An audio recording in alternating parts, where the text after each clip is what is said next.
to Yolo-Games. My name is Heiko Möller. My name's Ben Maddox. And today we're going to take a look at the top 10 most anticipated games of Essen Spiel 2015. Exciting. It is.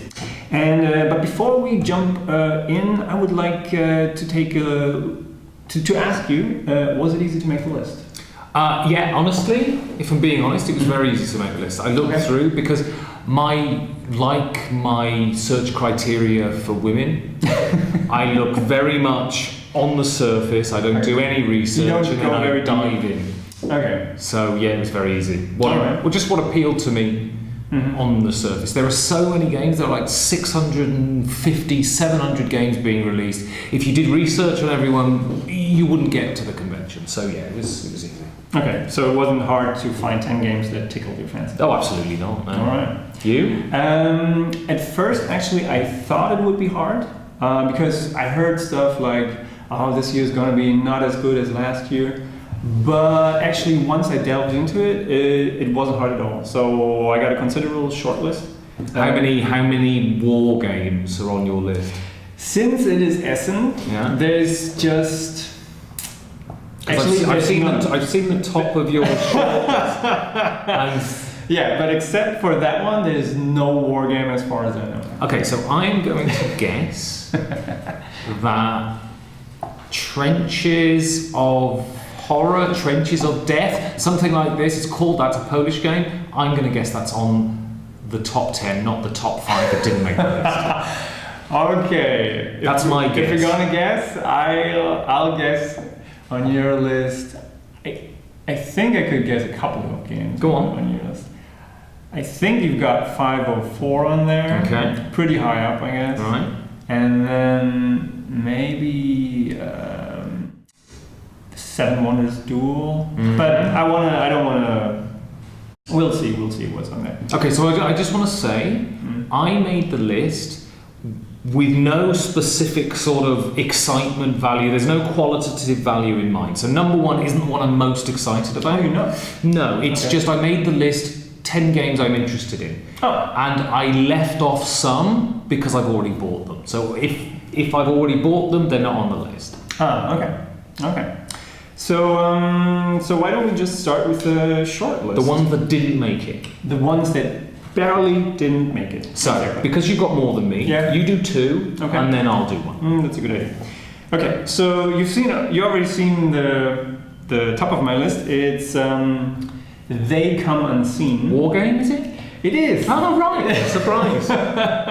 It's a war-ish game by Osprey Games. They're actually it's a war game company, and they just delved into more into board games that are made for the mass market. Right, that don't take 27 hours. Exactly. Don't have novels as rule books. And They Come Unseen.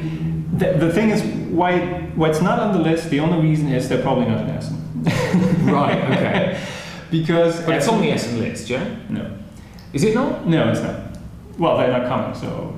So this Essen review list is we're just picking games that we want to put on the list regardless. They've been at Gen Con, so I thought, okay, they're coming out with the game right now, so I think it's a valid choice. But so apparently the designer is a former sailor. He's submarine guy. Submarine guy. That's the official term, submarine guy. Exactly. So apparently they were very bored during the 80s when he did his service. And so they came up with this game. So it's a bit like Battleship, I guess, but better. I have no idea. So that's the first one. And you won't find out because it's not at Essen. Probably not. Probably not. So the second one would be The Grizzled or Les Poilus. I'm really annoyed because I forgot about this one and I didn't put it on my list. Yeah. But it came out at Gen Con, so I don't feel so bad. Okay. Actually, a friend of ours is doing the translation at the moment. Into German. Die Grizzled. Actually, he's having troubles finding a proper German name that doesn't have a nationalistic ring to it. It's always a problem. Yeah. In Germany, it's a problem. It's a problem. Yeah, it's translated apparently like to the hairy ones, French soldiers of the Great War. It's a co-op game. Yeah. About the First World War. Terrific theme, I think. Quite dark, but well, it seems to me it's the first war game I've seen that isn't about the glory of war. Yeah, it's about the pity of war and how war affects you personally as a soldier. It's an anti-war game. It's a political stake. Yeah, and that's why I love it. The thing is, why it didn't make the list is because it's a pure co-op. Yeah, I'm not such a fan of pure co-ops. All right, what's your first one? Okay, so my first one that didn't make the list, and I got this because I used to live in Austria and I love Yolo-Games, and so this one is from Lookout Games. It's Grand Austria Hotel. Honestly, I've no idea what the game is, but basically it's a game set in the sort of imperial times in Austria, and you've got to make a super duper hotel, and that sounds great to me. It's a sort of classic Euro game. Also, it sounds like the Grand Budapest Hotel, which is an awesome movie. That's right. By Anderson. Okay, cool. So the next two games on my shortlist would be Study in Emerald, the new edition. Yeah. So by Martin Wallace, they streamlined a little bit, I heard, and they redid the map. And I didn't have the chance to play the first edition, I played the first edition at Essen 2 years ago, and it was fine. It was okay. I wasn't blown away by it. Apparently, the new map doesn't look as good as the old map, though. Yeah, that's what I heard. The theme really gets me. Yeah. It's the theme that draws me in, not the mechanics. And then the other one would be Nevermore. I don't know too much about it. It's a card drafting game. It's Smirk and Dagger, isn't it? So you get to... they're very big on games where you get to screw over other people. Yeah, I don't know. Yeah, maybe. But the one thing that really drawn me in was you can die in the game, and then you become a raven. Yeah. And then the victory conditions change. For you. Yeah. And just that thing totally gets me. Yeah, totally gets me.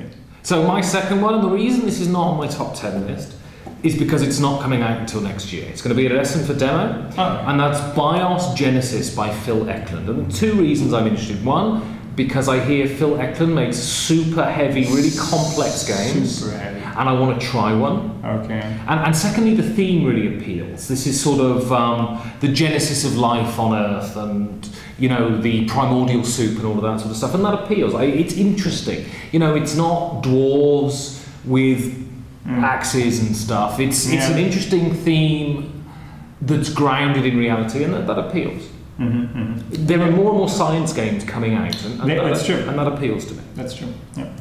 Okay, and my last one is just Rum and Bones. Just came out from Cool Mini or Not. It's a MOBA game brought onto the board, so a multiplayer online battle arena. Yeah. And I used to play lots of Dota. That's a famous game. MOBA. Yeah. Exactly. And I just wanna try how it feels on board. Yeah, it looks terrible to me, but there we go. It doesn't appeal at all. But it'd be interesting. I'll give it a go. And my third one that didn't make the list. Yeah. And this is just purely on theme. I know nothing about the game, and probably, to be honest, it's just a bog standard card game that they put a theme on. But it's called Black Hat, and that's Dragon Dawn Productions, and it's about hacking. Ooh, and I think that's an interesting thing. I think and so you've got to. It's sort of, I guess, net runnery. You've got to sort of hack people and that sort of stuff. But I think that's interesting. Just theme-wise, that's the reason I chose. All right, cool. We'll have a look at it. So then let's just start. So let's go on to the real list. The real list. Okay, so my number 10 would be One Night Revolution. What a surprise! A one-night werewolf game. Exactly. Is it called One Night Ultimate Revolution? I don't know. No, I think it's called One Night Revolution. Okay. So by indie boards and card games, and of course it's a social deduction game in the spirit of it's a mix between One Night Ultimate Werewolf and the normal Resistance. Yeah, Resistance. Well, fingers crossed it'll be good. So I'll never have to play One Night Ultimate Werewolf again because I'm so bored of that game. Really? Oh God! I love it. Well, we're playing it almost every week. Yeah.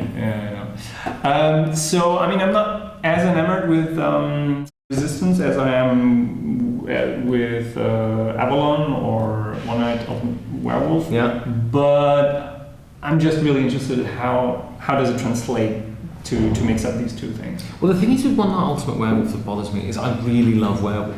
And all of the reasons people talk about, oh, it's player elimination and it takes a long time, all that stuff I love. And I think if you get eliminated in Werewolf, it's fantastic because you then get to sit and watch everyone else and watch it develop. It's and I love Werewolf. One Night Ultimate Werewolf is fine. But, you know, there are people here in this group that we play in want to play it 20 times in a row and it's just so good.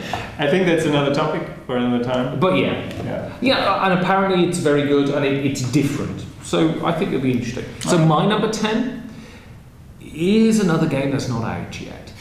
And it's not going to be released at Essen. But I spoke to the publisher today and they said it's going to be there for demo at Essen. Another demo, alright. And this one is called Alone. Okay. And it's by Horrible Games, which is a horrible name change. It's by Horrible Games. They're the people who did Dungeon Fighter. You know the one where you've got to bounce the die onto the target? Italian guys. Yeah. Yeah. And what Alone is a dungeon crawl, right? Mm-hmm. And you think, oh, dungeon crawl, mama. But this is really interesting in two ways. Mm-hmm. One, the normal standard dungeon crawls, you have the evil overlord and the heroes. Well, this flips that. 3 people are evil overlords. Oh, that one! And the one player is on their own, alone. Yes. And what's really cool is that the 3 players have the entire map of the dungeon. Yeah. And the alone player can only see one tile. Ooh. And then when they enter a room, for that player's turn, the room gets built. And then after the player has finished playing their turn, every tile except the one they're standing on is removed. So they've got to remember what's in the room of the dungeon. So it's just like he's holding holding a torch. He goes like this and he sees. Oh, where was I? Oh, wrong. And then they. So it's kind of like hidden movement without hidden movement, and it just seems really an interesting idea. And this would be higher up my list if I was doing it on preference. If it was available, it's not. I'm gonna get it. I'm gonna demo it. Okay. Sounds very familiar. Yeah, it sounds really interesting. Love it. So, what's your number 9? My number 9 would be, actually it's an expansion, my number 9.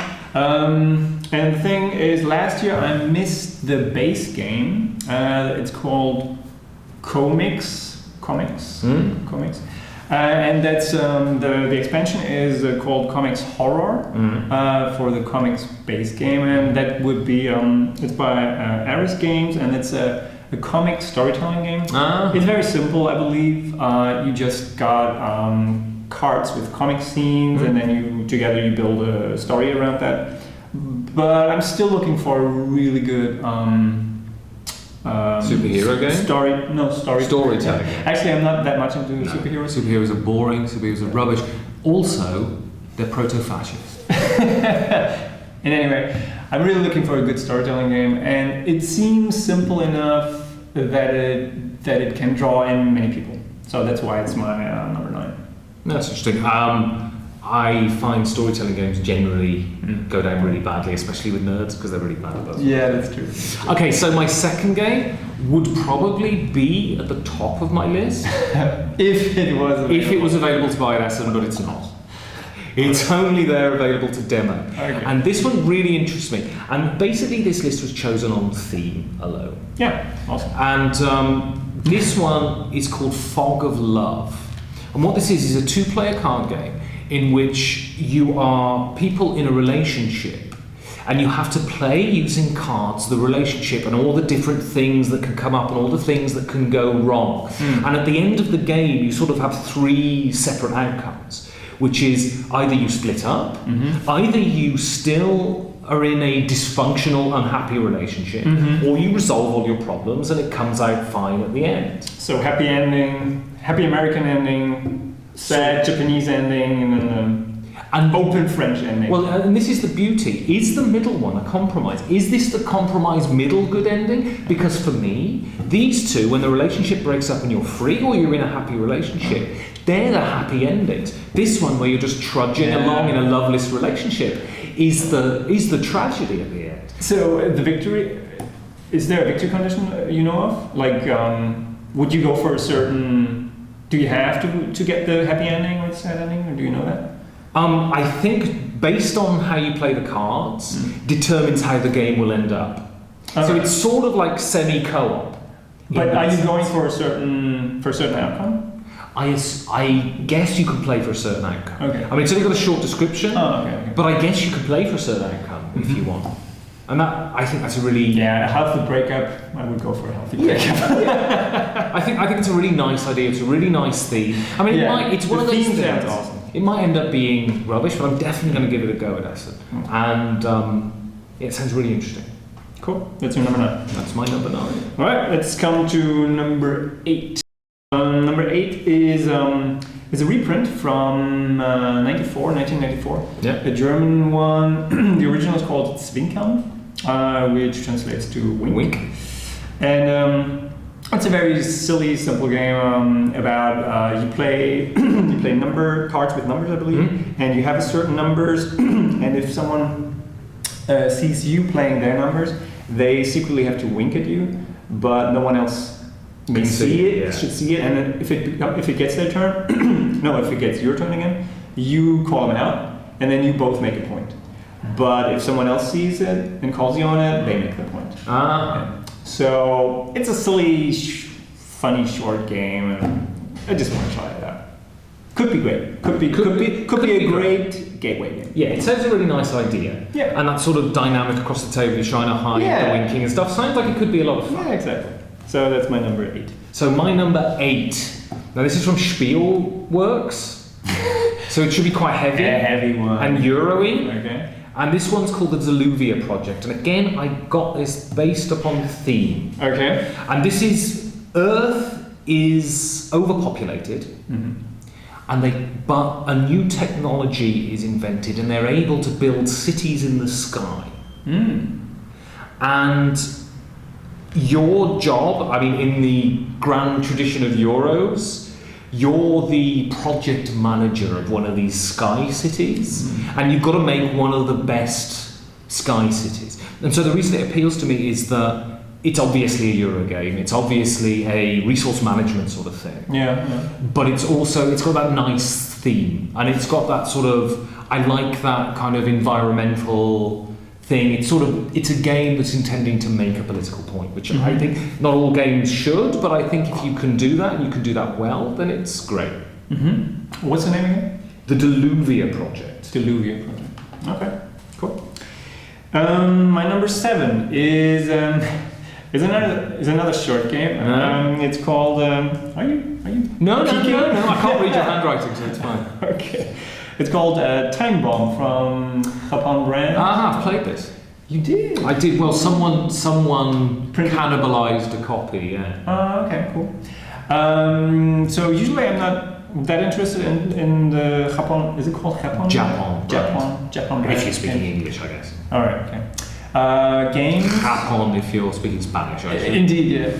But it's a very short, cute little filler. You're a bomb squad? Again, social deduction. Surprisingly. There's no surprises on your list either. So you got a couple of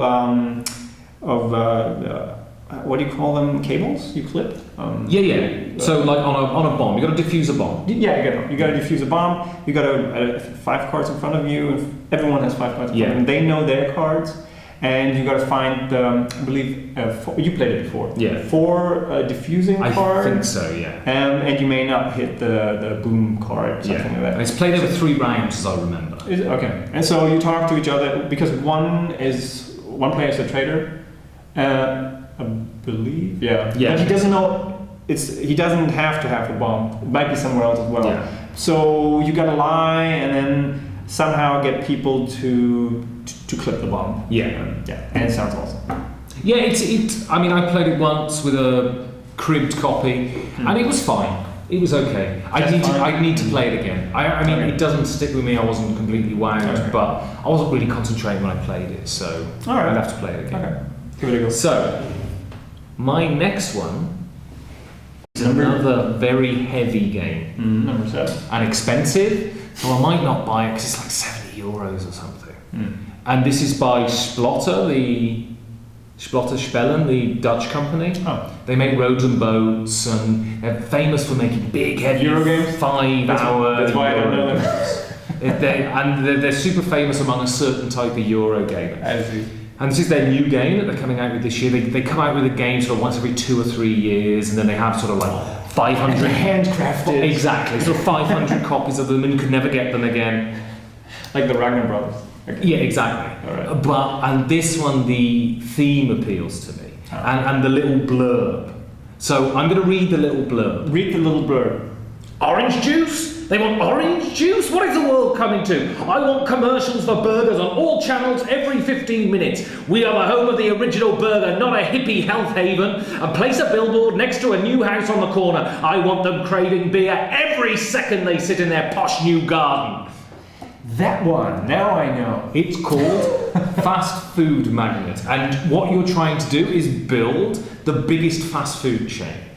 And I'm sure it is a game that utilises sort of real heavy, crunchy Euro mechanics. But I think the theme is quite nice. The art is really funny. Yeah. And you can see by the thing, the theme is quite witty. Yeah. Because this is a company that made a game called Roads and Boats. Which looks terrible, right? Which looks like apparently it's very, very good. Okay. But it takes 5 hours, it's super heavy. Yeah, like a spreadsheet. Yeah. You know, they've with this one they've sort of had the idea that they want to make some theme in the game. Good. To go with the mechanics, and it seems like it'd be amusing. Fast food chain magnet. Awesome. I'm looking forward to it. And they're gonna be in Essen? It's released at Essen. It's released at Essen. But it's like, as I say, it's like €75, so it's quite expensive. Alright, okay. My number 6 is a game called Jolly Roger, a game about piracy and mutiny. Mm-hmm. It's a semi-co-op game in which you vote. No, I don't think you vote. Well, someone is a captain and he has to make a total of 3 decisions during the game, like which vessel are we going to attack, how long are we playing cards or something, and who gets the loot. And on every decision, people can start a mutiny. Okay. Any player can start a mutiny, and then the game changes, and you figure out if the mutiny wins. Right. It's a bit like, now that I'm talking about it, it sounds a bit like Junta, the card game. Yeah. But much more fun and shorter. And this sounds like the kind of game that can either be really, really good and really fun, or if you get that one person who's going, it could be really annoying and really frustrating. Could be, but if no one's joining in his mutiny, he won't win ever, so won't get any points. Also, the vessels, when you attack them, you don't know exactly how strong they are. You just know their strength around. Yeah. So it sounds cool. Yeah, it sounds interesting that you can change the direction of the game. You can change the game. Yeah, you always have to placate everyone a little bit, you know. So, but I gave you 1. Yeah, but you took 3. Yeah, well. That sounds really nice. It sounds like Hunter, and if they can, I've never played Hunter, but I hear that it's very overblown. It takes a long time. It's quite frustrating. So if they can make it straight from the 80s, tight and tense and interesting, it's another fun. I didn't know anything about that. Yeah, interesting. So my next one is by Essen Games. The art isn't the greatest, but I sort of chose this for a couple of reasons. One, it's a sort of science theme again. Also, it's very punny. So it's called Genome. And what you are is your gnomes, and you're trying to unravel the gnome genome, you see? And you're trying to win, what do they say? Is you're trying to win the Nobel Prize. And basically, what's interesting mechanically, though, is that it's a partnership game. Oh, I love so it. It's 4 players, partnership, you sit opposite. So it's only 4 players? Only 4 players. Okay. And when you play cards, you have to play cards face down. You can't affect what your partner plays, but the only people who get to collect cards, it's basically set collection, but the only people who get to collect cards are the person who played the highest card and the person who played the lowest card. So you need to gamble with your partner as to what you're going to play, but of course you can't let the other people know. So you have to, it's that sort of thing. Do I encourage my partner to play high? Or do I encourage my partner to play low? And it sounds interesting. And partnership games, I don't have any partnership games. It sounds. But at the core, it's a trick-taking game, right? Pretty much, from what I can see. It's, and you communicate by winking to each other. No. Yeah, exactly. Okay. It's called Twinkern in German. All right. So my number 5 is Epic. It's by the Star Realms guys. Exactly. White Wizard Games. They brought out Star Realms, which is a fantastic game. Fantastic. It's fine. It's fine. No, anyway, and so they come up with this new game, and apparently I believe it's 60 cards, and it's kind of deck building element in it. Well, isn't it Star Realms fantasy? That's the impression I got. No, is it? No. It has a fantasy theme. Yeah. But the mechanics are different. Right. Okay. Are rather different. So it kind of feels so you can use the cards for multiple uses. Uses. So you pay with cards and you buy them as well at the same time, and you just have to work with these 60 cards, and something. Well, actually. Then you have different suits of cards and you play them and they combo off each other. Well, sounds a lot like Star Realms to me. Well, that's the usual thing with pretty much any of these card games. It's just, I mean, if I just hear about it, I wouldn't be as excited, but just knowing that they brought out this fantastic game 2 years ago makes me excited about it. I think you're pretty much sure that it's going to be fast playing. It's going to be fun. Star Realms is a good game. Yeah. I mean, it's a little. You own it, by the way. I do. It's a little bit deck building by numbers, but it's fun. It's fun. It's a filler. Star Realms. You know what I mean?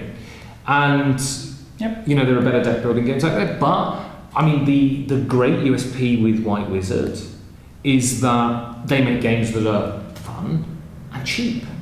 Yep. So you can spend €15, €12 on a copy of Star Realms, and you'll get your money's worth. Yeah, exactly. No question. Yeah, artwork is exceptionally good. Yeah, all of that sort of stuff. Okay, so again, odd themes. This is the theme of my list is odd themes, and this is from Artipia Games, and this is called The Pursuit of Happiness. Oh, and I have no idea what the mechanics are really. It says here it's a worker placement game. There's very little blurb on it, but again, it's the theme that gets me. And it's self-explanatory in the title. What you're trying to do is lead the best life. So all of you are playing people, and you go from birth to death. Ooh, that sounds like life, the game. Yes, but I assume it's not a spinny thingy. I assume it's actually got some game to it. All right, okay. And you raise families, you go to university. It's like the game of life, but it's probably got a good game attached to it, and you've got to lead the best life. I think that's interesting. Rather than now, don't get me wrong, I love this, but there are a lot of games where you get one resource converted into another resource converted into points. Indeed. This is you're converting into satisfaction with your life, and I think that's good. Okay, you've got very interesting themes on your list, I guess. Yeah, that's what I went for because it's fantasy. Yeah, you're hunting for the new, for the unknown. Thematically interesting. Yeah. I'm going to demo this. I mean, it might be rubbish, but I'm going to demo it, see what it's like. It's not a means to buy. Okay, cool. Never heard of it. My number 4. Number 4 is, of course, it's Dark Moon. It used to be, it's by Stronghold Game, used to be known as BSG Express. I guess they did some changes to it. Well, they couldn't get the license, obviously, because I'm sure it costs a lot of money. I guess. And FFG. Actually, yeah, you're right. So I thought about it. It's basically what it is BSG, the dice game, I think. Yes, and it's a lot shorter. Of course, it's a lot shorter. And so the first things I heard people weren't as enamored with it. But since BSG is one of my favorite games ever, I just have to try it. But didn't you design BSG Express? Isn't your variant basically BSG Express? I did. But this is supposed to be a little bit shorter, I think, and it has lots of dice with it. Yeah. So yeah, I just cut down BSG in half basically, and it actually works very well. Now I'm interested in giving it a go. Mm-hmm. It's not one that I'm super excited about, but I'm interested in giving it a go. Mm-hmm. Now I've chosen this one because it has the most exciting name of all the games at Essen. And this one's called Ships. Now the reason I chose this is because I always like to demo a Tree Frog game. It's another Tree Frog game. It's a Martin Wallace game. Oh. And I think Martin Wallace is fantastic. Few Acres of Snow is fantastic. Mythotopia is fantastic. And if you don't read the blogs that tell you how to break the game, it's broken. Just don't read the blog, and then the game's amazing. I haven't read the blog, the game is amazing. All right, okay. And it's a Martin Wallace game. Again, I don't really know much about it, but Martin Wallace is good. He makes solid games. It's the last year that Tree Frog is going to be at Essen because he's closing down the company. Indeed. Well, he keeps producing games. Well, he'll design games for other people, but not on the Tree Frog. Yeah. And the first time I went to Essen, one of the first places I went to was Tree Frog, and I think at Essen it was the first game I demoed at Essen. The first time I went was at the Tree Frog booth, so it's a little bit sort of nostalgic for me. So I always demo a Martin Wallace game at Tree Frog, and I usually buy one. Okay. And so Ships. Right. He's good, so I'm definitely gonna give it a look. Okay. I wouldn't have guessed any of your games. Really? So far, no. So number 3 would be Mafia de Cuba. Oh, I'm really interested in this. Not on my list, but I'm really interested. Me too. Social deduction game again. One is The Godfather, and he's handing out a cigar box with jewels in it. And people can take out, I think, jewels and rolls. Not bread rolls, as in characters. So you could be the henchman or the street urchin, something, and then retroactively the Godfather has to find out who took the jewels. Yeah, who's the traitor? Yeah, exactly. The traitor is the one who's stealing from the firm. All right, yeah, and punish him. And other people try to help him, or if they're the CIA agent, try to actually get picked. So I heard many good things about it. It looks very beautiful, and the whole mechanic about grabbing in the box has something. Well, I didn't choose this because it came out of Gen Con. Gen Con, yeah.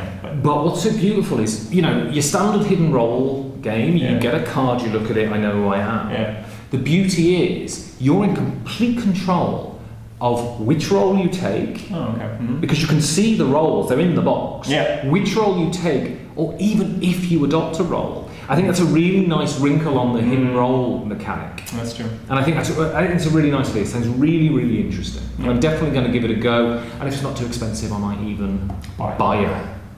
You know what I mean? Very good. Okay, so this one I've already played. You did? Okay. Because we both know the German publisher. We do? We do. The Ukrainian... Oh, of course. Yeah? Yeah. So the people who did Mysterium and Pirates of the Seven Seas... Rattle Battle? Oh, no. Rattle Battle's the Portal implementation. Oh, right. They did the original one-on-one thing. Yeah. Well, we know the German publisher of it, and he play tests the games in our game group, so we get to play them before. And this is Behind the Throne. Behind the Throne. It's changed. The name has changed since I played it. It was called Conquest of the Throne when I played it. Oh, okay. I think Conquest of the Throne is better, personally. It sounds like you're having a piss or something bad. But this is a nice little role-choosing card game. It's very quick, 15 minutes. Yeah. I've played it, I know it's good. That's probably why it's on my list. And it's a nice little role-playing card game. It's interesting. These guys from, I can't remember the name of it's iGames, the Ukrainian publisher. I mean, it's not as good as Mysterium. Mysterium is one of the best games of the last 5 years. I think it's absolutely fantastic. Don't look at me that way.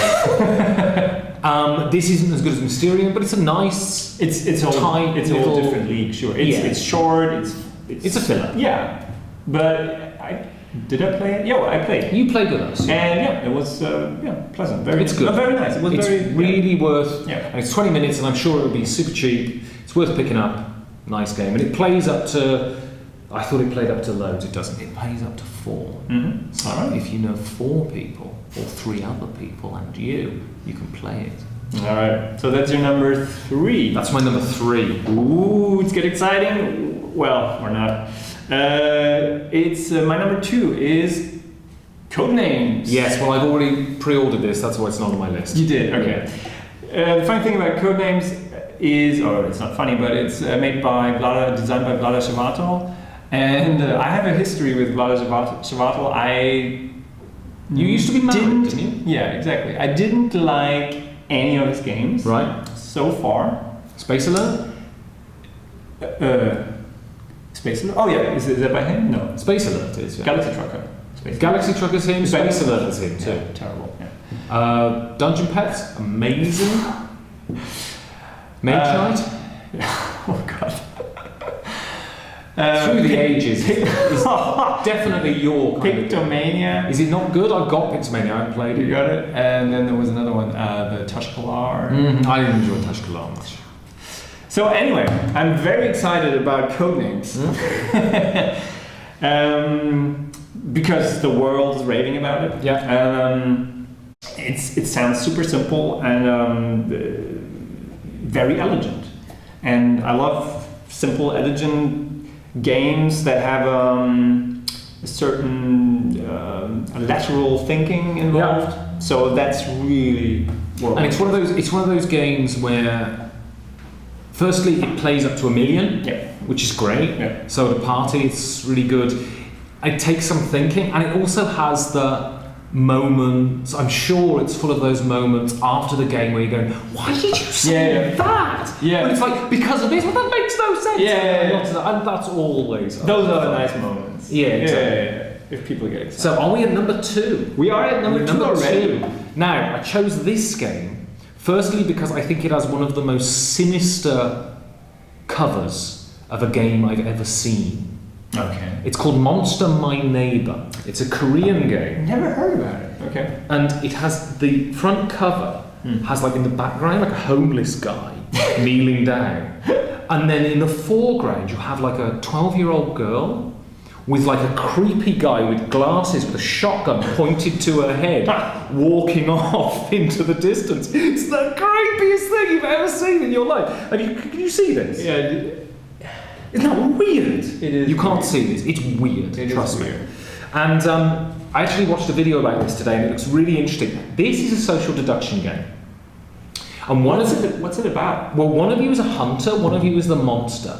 And what's interesting about the monster in this, the monster is like, I don't know, a child killer or a homeless or a serial killer, that sort of thing. And you're a hunter. And everyone around the table gets a set of cards, but there's only one hunter card and one monster card. And the hunter's got to try and catch the monster. But every card you play has certain effects, which means you can pass cards to people, secretly pass cards to people. Everyone's got to randomly put a card in the center, you deal them out, and you shuffle them to each player again. So the monster can hop, but certain monsters have certain effects. So you have to accuse a person. You have to say, you've got the monster. And if they've got the monster, they have to say, yes, I've got the monster. But you have a hide card, which allows you to say, no, I haven't got the monster once. Okay. Certain monsters have inbuilt hides in them. Certain monsters have different effects. And it just looks really, really interesting. Sounds very South Korean, is it? Or? It's South Korean, this one, yeah. Sounds very... I mean, the title, Monster My Neighbor. It's that Asian thing where they just get English words and they just put them together. But it looks really, really interesting. Social deduction game, and has the most sinister cover of a game I've ever seen. You might persuade me to try that one. So, number one. It is, can you guess it? I can only guess it because I think I read it on your card. Yeah. And it's Mule, isn't it? No, it's not. No? It's Time. It's Time Stories. Oh, yeah. A lot of people are talking about this and I literally know nothing about it. Yeah, it's by the French company Space Cowboys. Yeah. Which makes beautiful games. They do. I got Elysium. They did. Oh, okay. And they also did Black Fleet. That's right.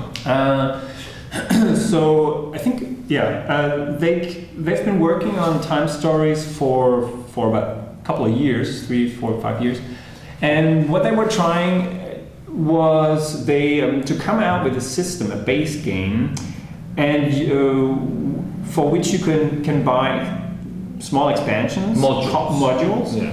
So basically, you are time travel agents. You try to fix things or solve crimes or whatever.